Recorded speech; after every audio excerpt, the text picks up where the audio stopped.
We begin today the Gemara on Daf Mem Hey Amud Aleph, about 8-9 lines down from the top of the Yomud, where it says Itmar.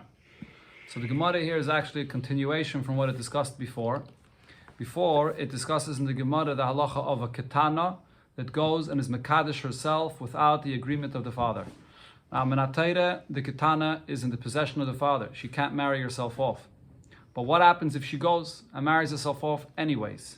So the Gemara before brought from what Rav said, Shmuel actually said this, and Rav agreed to it as well, that in such a case, she's going to need to have a get from this man. And then additionally, she needs mi'un. Mi'un is in a case where a katana gets married, a Kidushin midrabanan, in a case where brothers marry her off, or her mother marries her off after her father passed away. So she needs both. She needs a get and mi'un. Why is that?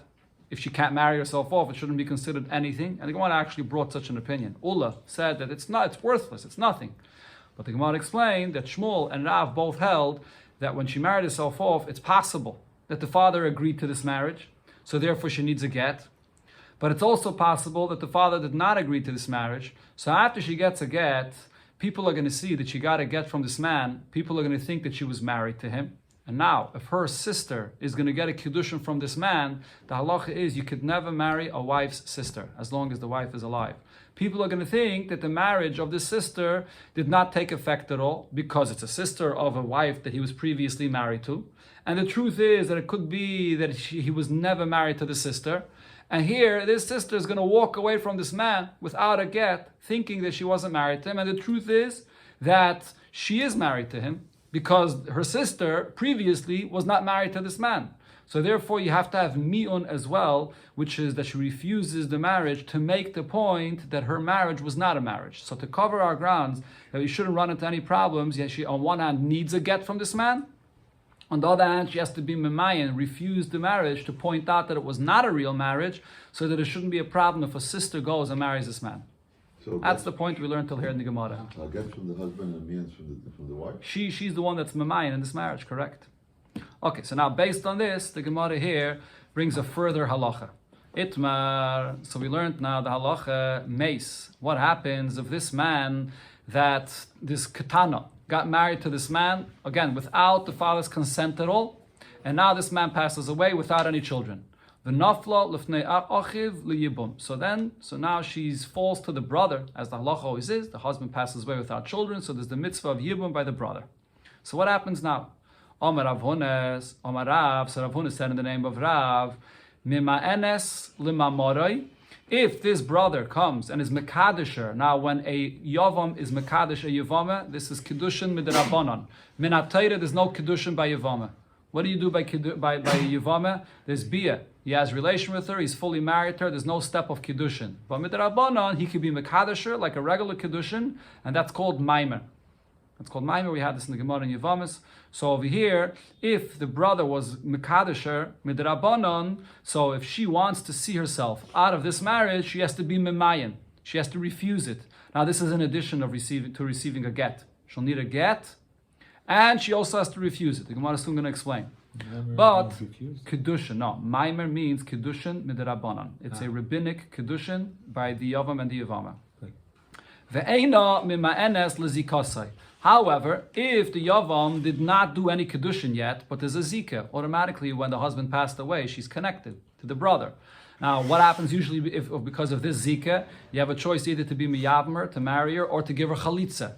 So if he did not yet give her any Kiddushin, so then there's just a Zika, there's that connection. So she doesn't have to be Mamayin, she doesn't have to refuse this at all. The Gemara explains, Keitzad, what does this mean? Also, ba Maimer, if the Yavam went and did do Maimer, he gave her the Kiddushin midrabanan, so tzricha get. So first of all, she needs a get from this man. And also tzricha chalitza, she also still needs chalitza. And additionally, it's tzricha miyon, she also has to refuse this marriage. All three. And the Gemara will explain right now why that is.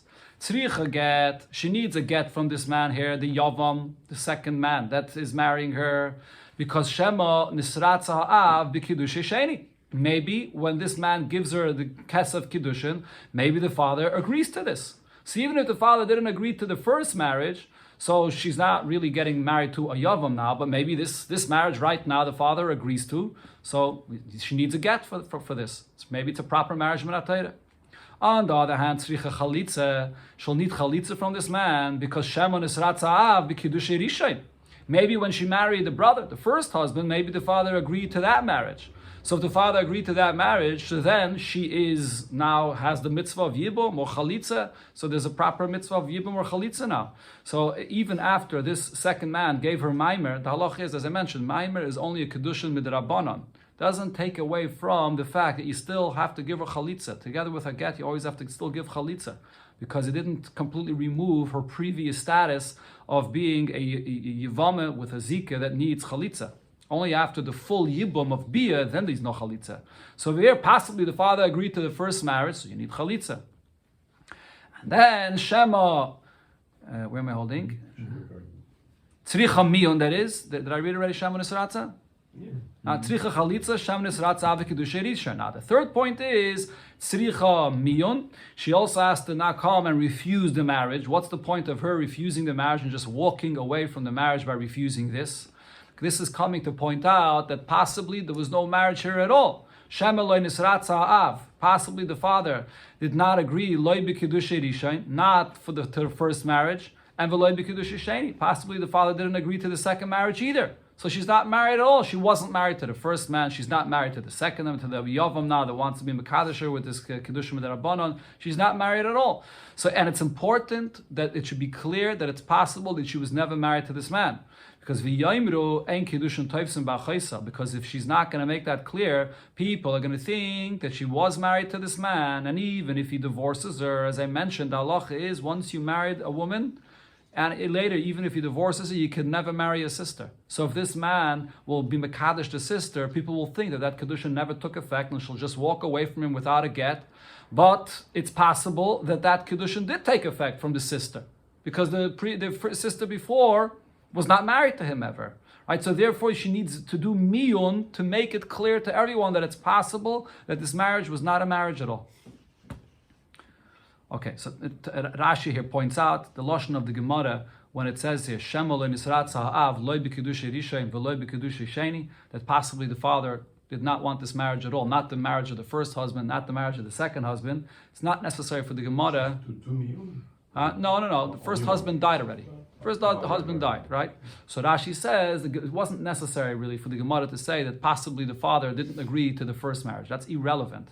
Right now, we're just discussing the Kiddushei Sheni. As long as the father doesn't agree to the Kiddushin of the second man, so then there's no Kiddushin here, and therefore, if he was Mekadesh a sister later, the sister would be Mekadeshes. The only thing that's relevant for the Gemara to say is that possibly the father didn't agree to the second marriage, and therefore Miyun points that out, makes it clear that possibly there's no marriage here. As she says, Gemara uses the term, maybe he wasn't Nisratza to the first marriage, Kidin Espa. It's just that Gemara says this language, but it doesn't really mean it. Okay, going on to the next case that Gemara before said.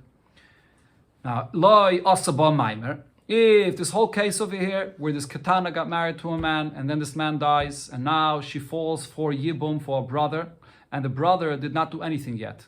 She's just there, connected to him, possibly because of the mitzvah of Yibum, but there was no Kiddushin Midrabanan done yet. Eina tzricha ela chalitza b'lvad. The only thing that's necessary to disconnect her from this man is just chalitza. Whether the marriage was a real marriage, so then all she needs is chalitza. That's it. She can get released through chalitza like always. And even if it was not a real marriage, the Gemara will explain, there's nothing else to be concerned of. Chalitza is good enough that we're machmer to need chalitza. Possibly she doesn't need chalitza at all. Could be the whole marriage wasn't a marriage. But chalitza alone is fine. And the Gemara explains, because my omret, what are you going to say that you should need miyun as well? To boy nami miyun, besides chalitza, we should say that this girl herself has to refuse this marriage in order to point out that possibly she was never married. Just like we said before, you need miyun to point that out. Because Shema Yaimru ein Kidushin Toivsim B'Chaisa. Because otherwise, people might think that the marriage was a marriage, and if this man will marry her sister, people will think that the Kiddushin does not take effect, but really there was no marriage here, and the Kiddushin does take effect for the sister.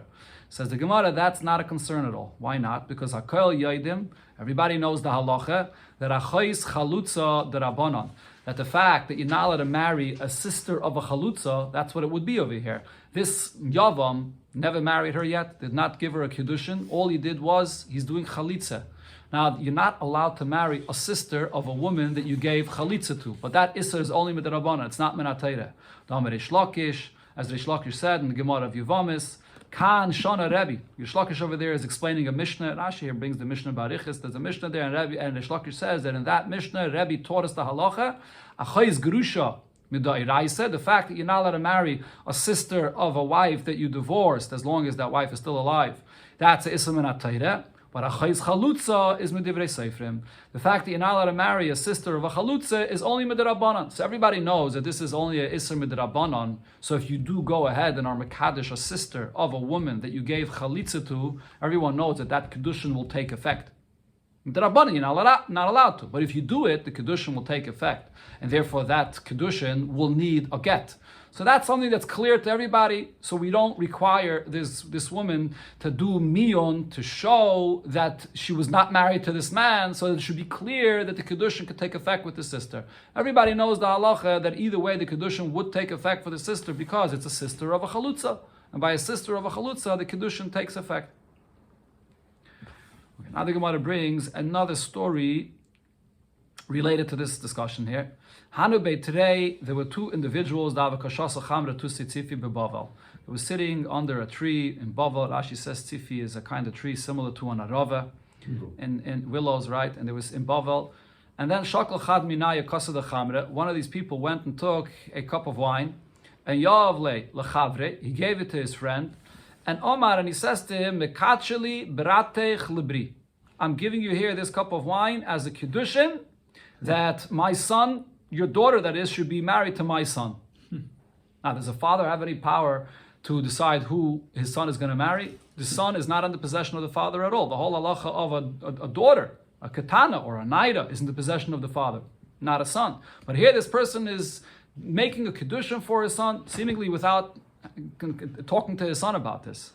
Amar Ravina, so Ravina says about this incident, even according to the opinion that we had before in the Gemara, which was Shmuel and Rav, that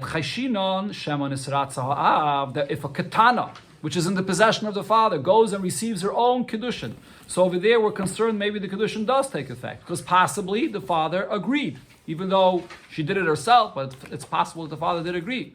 But over here, in this case, where a father receives a Kidushin on behalf of his son, to say that if the father received this Kidushin on behalf of his son without his consent, we don't say that it's possible that the son agreed to this Kidushin. Rashi here brings what we had before in the beginning of this Perek, that when it comes to a girl, the rule is Tavla Mesav Tandu, a girl would rather sit with another person, be married, two bodies together, and she's not so particular about who it is as much as it is regarding a man. He wants to demand that the son wants to know who he's marrying before the father goes and marries him off. So if the father went and did this, we're not concerned that maybe the son will agree to this marriage. So therefore, this act that this person did, he gave a cup of wine for the marriage of his son to the daughter, is nothing, is worthless. So the Rabbanan questioned Ravina on his psak din, but v'dilme shliach shavye. How do you know that isn't it possible that the father did this because the son did appoint the father as a shliach? We don't see right now, the son's not here. He didn't say anything to the father, but maybe previously the son told the father, if you find a good shidduch for me, marry me off to this girl. And he appointed him as a shliach. Says the Gemara, lechotze finish, l'shavye la'avu shliach. Person doesn't have the chutzpah to appoint a father to be his shliach for marriage. Fragt the Gemara, v'dilme artsuya artze kamei. Maybe the son revealed his mind, he revealed his intent. He didn't directly appoint his father as a shliach, but he made it clear that he wants to marry this girl. And therefore the father that heard this and met the father of this girl decided to take the opportunity and do what his son said he wants. And Rashi here says, it's based on the rule that we had many times, Zachin la'adam shloi b'fanav. If you receive something for someone and it's for his benefit, even without being appointed as a shliach, you can do it and it takes effect for that individual. So maybe the son let the father know that I want to marry this girl, and therefore now the father can do it without being appointed by the son. So once they heard it, this question was asked to Ravina, so Amar Lahu Rabbe Bar Shimi explained to these Chachamim that were asking Ravina this question, Befeidish Amamar Ravina, which paskin this halacha that this whole Kidushin is worthless, he clearly told me that he doesn't hold what Rav and Shmuel said. Rav and Shmuel said when a katana goes and receives Kidushin for herself, we are concerned that maybe the father agreed to this. Even though the katana seems like is marrying herself over, it's possible that the father agrees. So if Ravina would hold of that statement that Rav and Shmuel said, he would be concerned over here as well, that it's possible that the son revealed his intent that he wants to marry this girl, and he would be chayshish for this Kiddushin. But since Ravina does not hold b'chlal of what Rav and Shmuel said, so therefore over here, Ravina wasn't chayshish either. So even though Ravina before himself said that even according to Rav and Shmuel, they would agree over here also, Rashi says he said that l'Rav Chida Milsi. He was trying to point out that here there's less reason to be concerned than in a case where a katana received her own Kedushin. But the emes is, even regarding the case of katana, we must say that Ravina held that there's no reason to be concerned that the father agrees to that Kedushin. And here as well, we're not concerned that maybe the son revealed his intent and therefore this Kedushin is a Kedushin. Another story, the Gemara says, Ahu Gavra, there was an individual, the Kodesh, the Kisha, the Yarke, Beshuka. He went and it was Mekadesh, a girl, and this is again a katana, that only the father could marry her off. But here the man went and was Mekadesh, this girl, this katana, without the father's involvement. With what? With a bundle of vegetables in the marketplace. So here, as we'll see in the Gemara, this is a very embarrassing kind of Kedushin. The fact that it's being done just in the middle of the marketplace, and the fact that he's being Mekadesh with these cheap vegetables. So Amar Ravina says about this, Afila, Lamanda Amar, even according to the opinion, again, Shmuel and Rav that say we are concerned for this Kedushin that a katana receives herself. Shema Nisrat Av, maybe the father agrees to this Kedushin. Hani Mili Derech Kovid.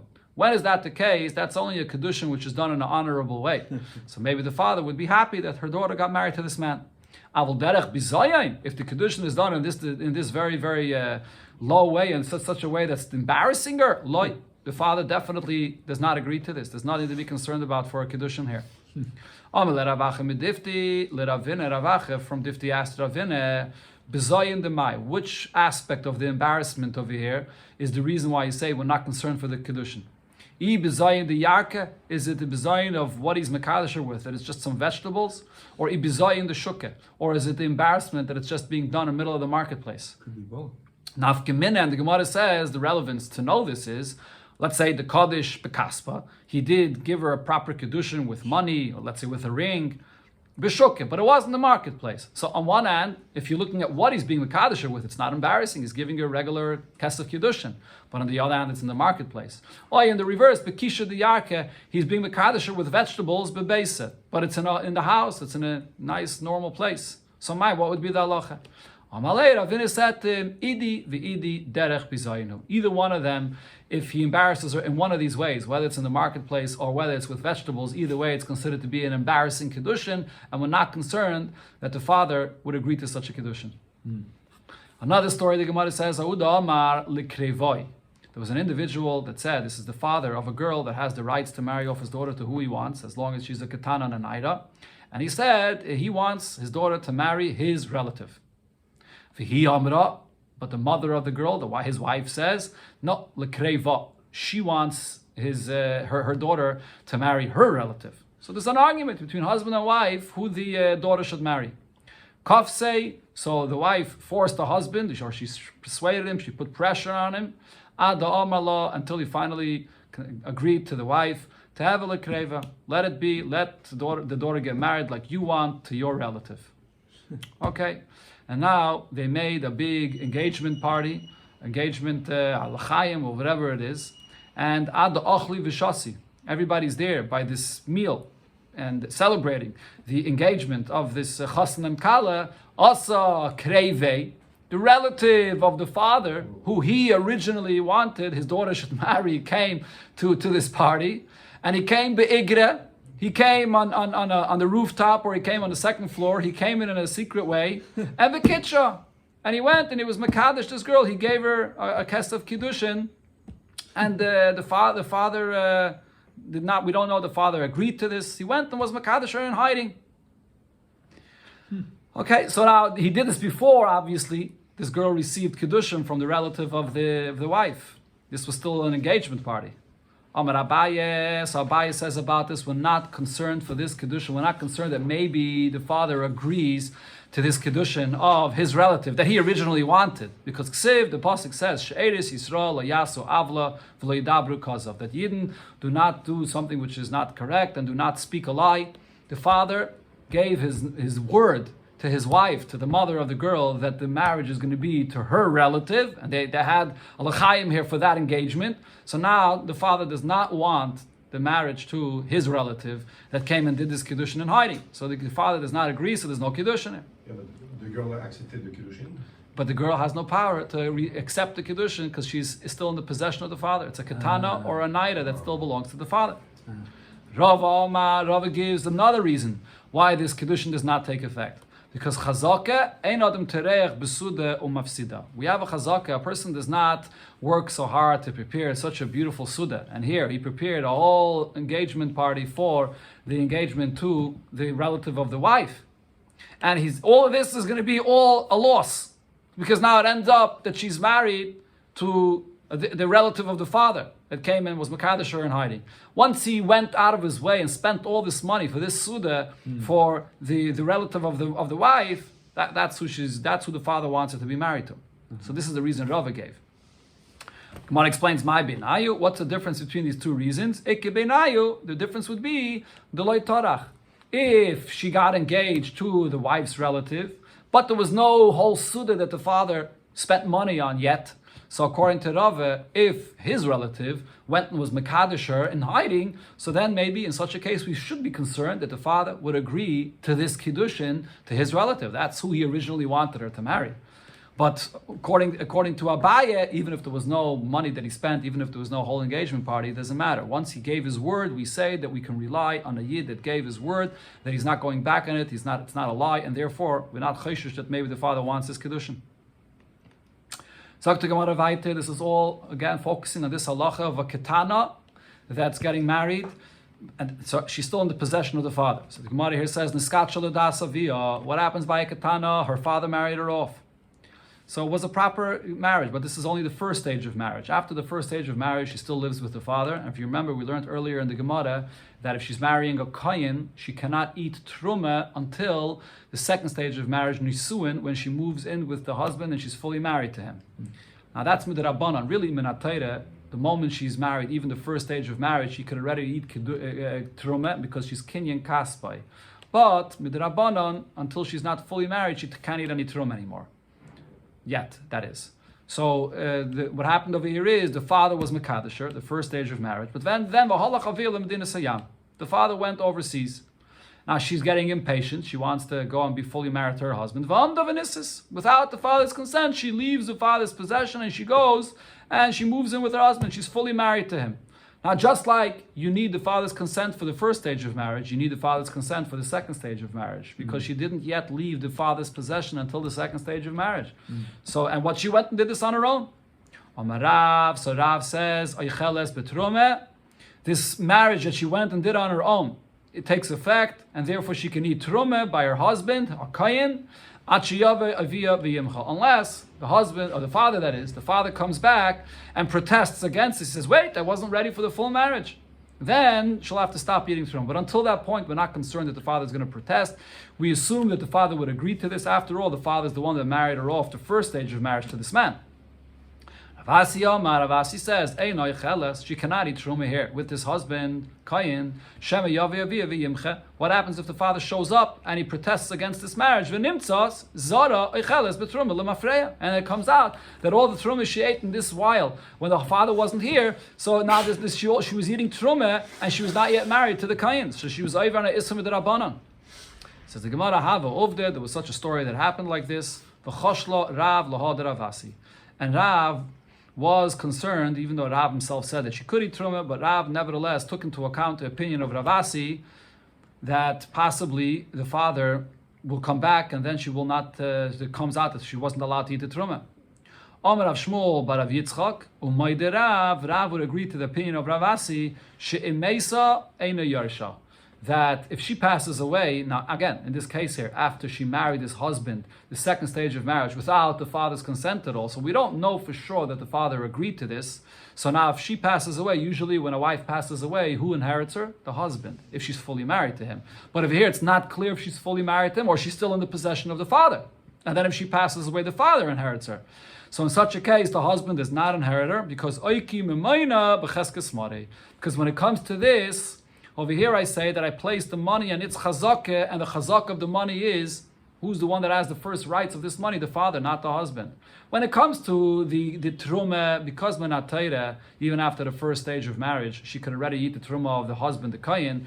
It's just a gzeirim of the rabbana not to. So over there, Rav says we're mekel. If the father's not here, we assume that the father agrees, and she could already eat truma. But when it comes to the Yerusha over here, so this is a question menatayra. Who has the rights for Yerusha? We go on a different chazakah. We go by the chazakah of the money. The father is the one that has the first chazakah of yarshaning his daughter before the husband.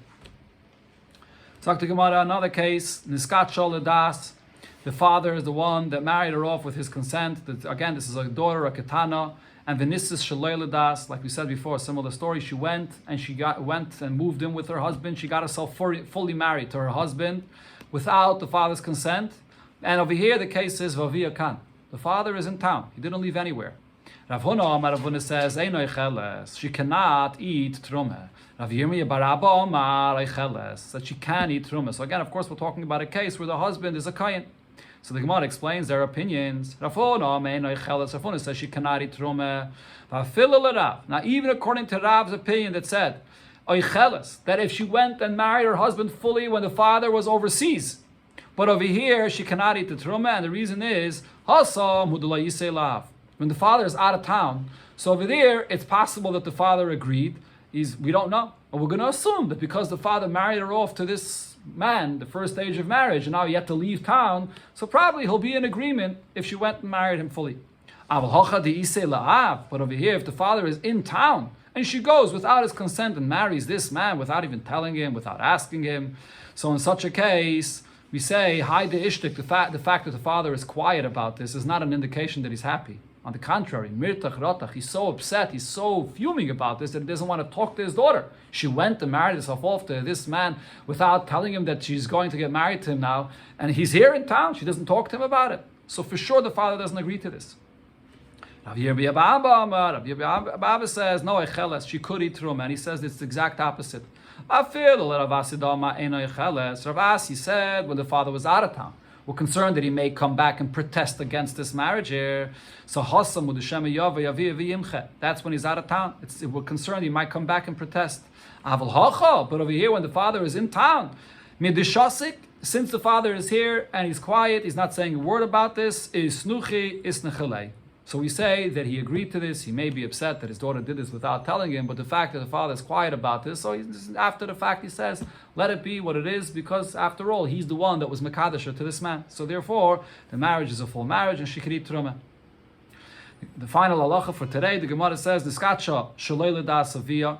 If this ketana went and married herself off to this person without the father's consent, so usually such a marriage of a ketana is not a marriage at all. So the first stage of marriage, the second stage of marriage, it was all without the father's consent. And the father is here in town. And the father is not saying anything about this. What's the halacha? Rav Huna says, she's married to a kohen, she could eat truma. Rav Yirmiyah says, no, she cannot eat the truma, because it's without the father's consent. He didn't agree to anything, not to the first stage of marriage, not to the second stage of marriage. Amar Ola said over here about this, this psak din of Rav Huna, when this ketana marries herself off completely on herself, both stages of marriage, she could eat truma. Such a halacha, he says, it's like vinegar for the teeth. This is sharp and it's not tasty. And a ka'oshan leinayim, it's like smoke to the eyes. In other words, this is a halacha which is very hard to understand. And the question here is obvious. Hashtanau umahasam the Kidushin deiraisa. Rav Huna himself before said, in a case where the father married off the ketana. So there was a real marriage, the first stage of marriage, minatayra. Lo yachla. But then she cannot eat truma if she goes and marries herself off fully to this man when the father's out of town, or even when the father's in town, we had before. Hacham. Over here in this case, when both the first and second stage of marriage was without the consent of the father, leikol shekain, most definitely she should not be able to eat truma. And therefore, Ola continues and says, Nirin divrei Talmud.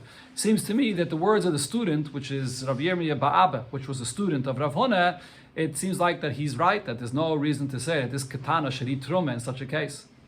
But Rav explained Rav Huna's halacha, and he said as follows: my time of the Rav Huna. What's the reason of Rav Huna? Hoyol v'nasaba maisi yisayma b'chaye ha'av.